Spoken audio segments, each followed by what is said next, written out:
So, today we're back with the Mini Cooper, and we're going to be doing something that I've never done before, and it's the valve stem seals. Watched a few videos, went through some manuals and stuff like that, so I feel about 60% well equipped to do this. But stop wasting time, let's get to it. So, here are the parts that we're going to be subbing in, and this one is missing. Great. Anyway, so here are the parts we're going to be subbing in. I'll do all the one box. So, this is our valve stem seals, as you can see, right here, and also a new electronic unit. While we're in there, we'll get that one as well.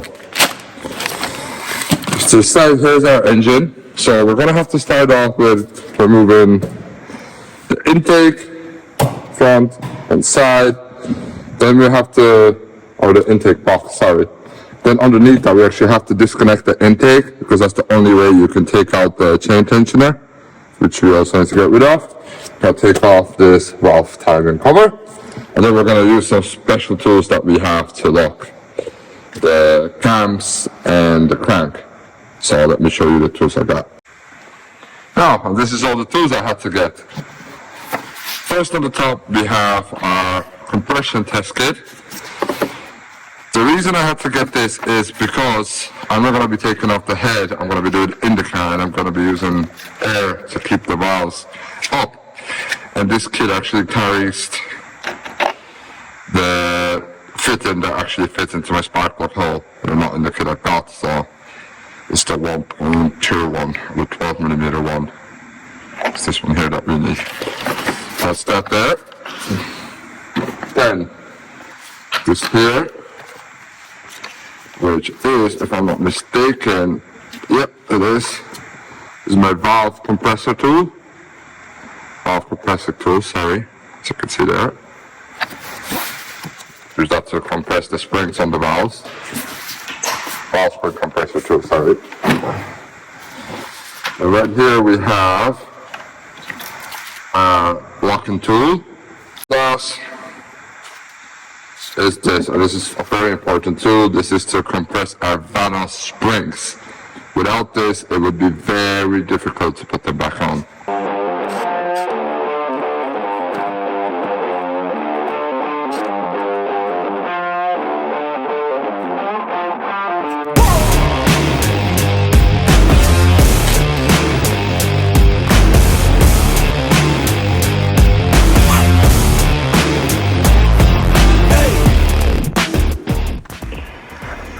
Now, there's also a bolt underneath there, so you gotta go underneath the car and you find it up there, which you need to loosen. And we gotta get the engine in time right now. And to have it in time, basically, the flat spots at the end of the camshafts have to be up straight. Now, there is 4 flat spots, and so the way you know which one is right is with this number here is facing upwards.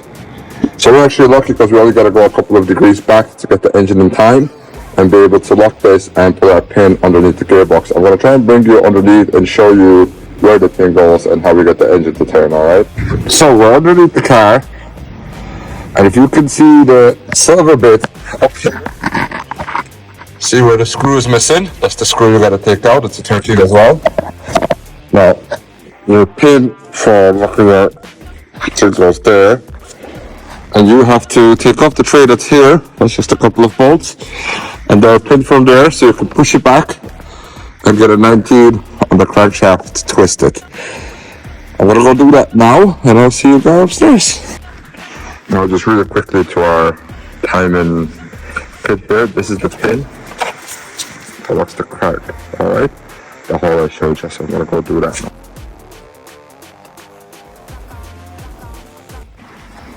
Now, it took a little bit of fiddling, but it's locked now. Our top cam holder fits there perfectly. This one goes over to this side like this. Right? There's bolts here as well that I'm going to put in now, and we're going to move on.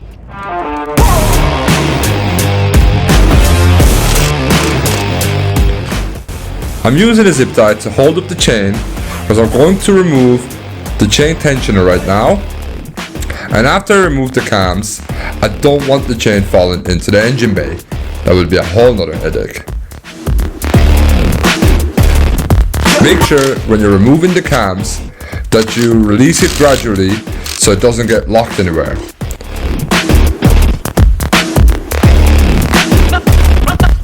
I also had to remove the vacuum pump at the end of this to get the cam out because I didn't want to undo the sprocket.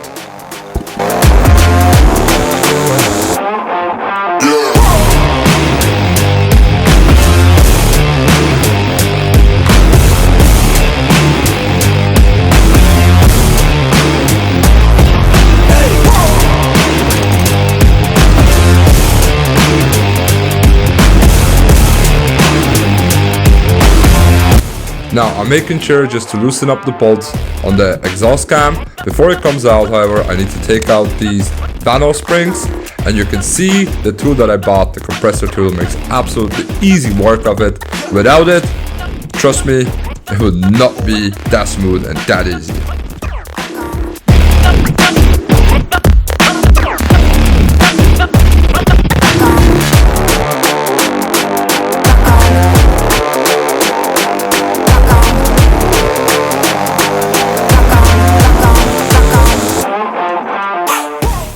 Here you can see me replacing the valve stem seal with a brand new one, taking off the sleeve, putting the spring back, compressing it, putting my locks on it, and having the job done.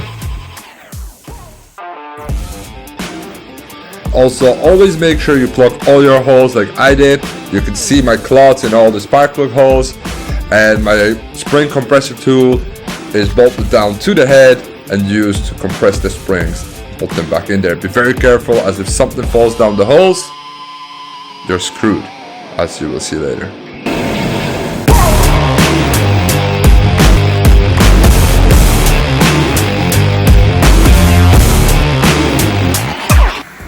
Four down, 12 to go. Let's go. Now for the back ones, it's more or less the same procedure, but you gotta pull out these. You just slide up front, see? And on the housing, you just slide them up like this. And then you have your tappets that you can pull out, like with this. And then the procedure is pretty much the same. I will tell you though, I had to remove this from up top. It's just 2 screws over here for more access. So I'm gonna get with changing the rest of these, and I'll bring you back and we're putting everything back together. There's actually one more thing I forgot to tell you guys, is that these things here have to come off as well, so you have enough clearance for one of these. Alright?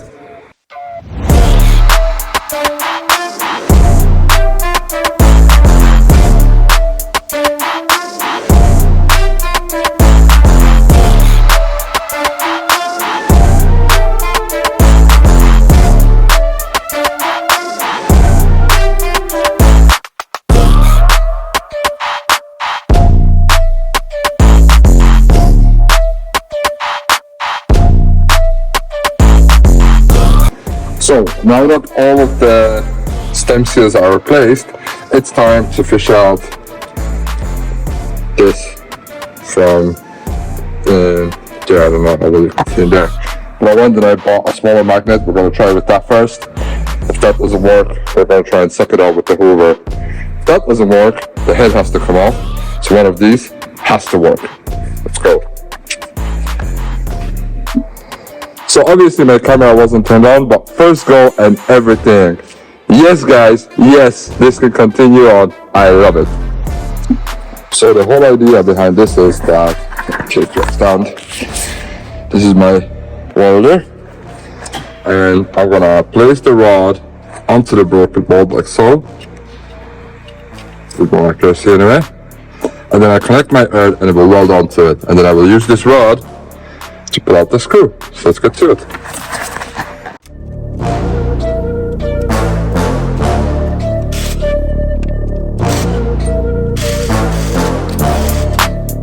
This welder is screwed. See what happened? It pulled up on the inside. So this is fixed now, as you can see. I actually took it to a machine shop. I didn't get it out myself. So that's finished. It only cost me 15 euros to fix that. To get one more bolt in here, I'm just going to go back on.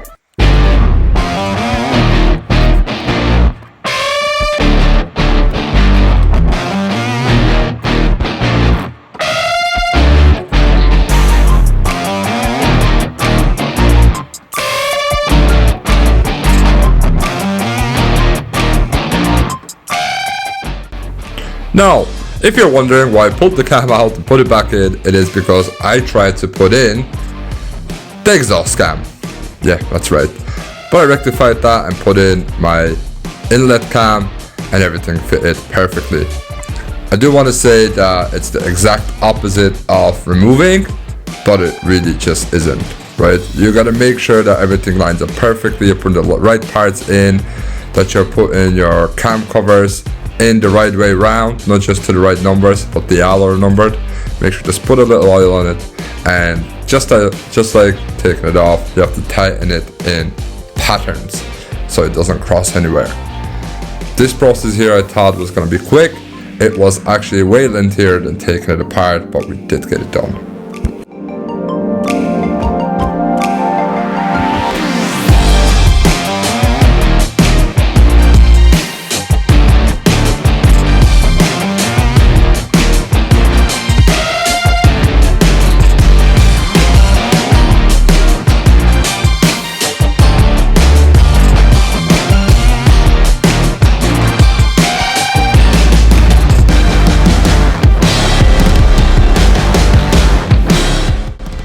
Now that my exhaust cam is in, I can rotate the bolt into the right position and then put my cam locking tool on top of it. I will now put my caps on my exhaust cam and then tension the chain with the tensioner, obviously. And also the vacuum pump has to be reconnected.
Send it over twice, everything lines up well. I'm going to stick you on time lapse. I'm going to put in the spark plugs, the cover, wire everything up.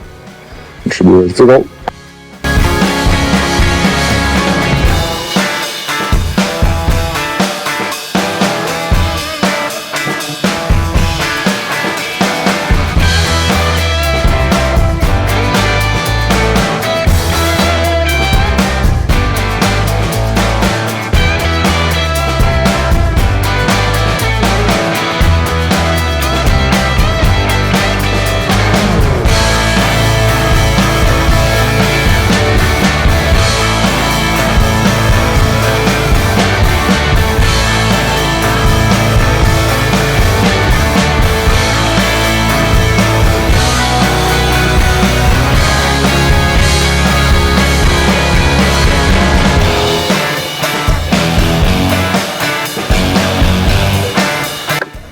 Now I'm 91% sure everything is correct. So we're gonna hook up this battery. We're gonna give this a whirl. See what happens.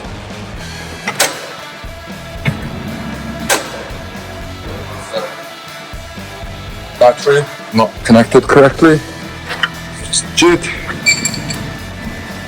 Gonna go and see. Have I ruined this motor? I'm gonna fix it. Let's go have a look.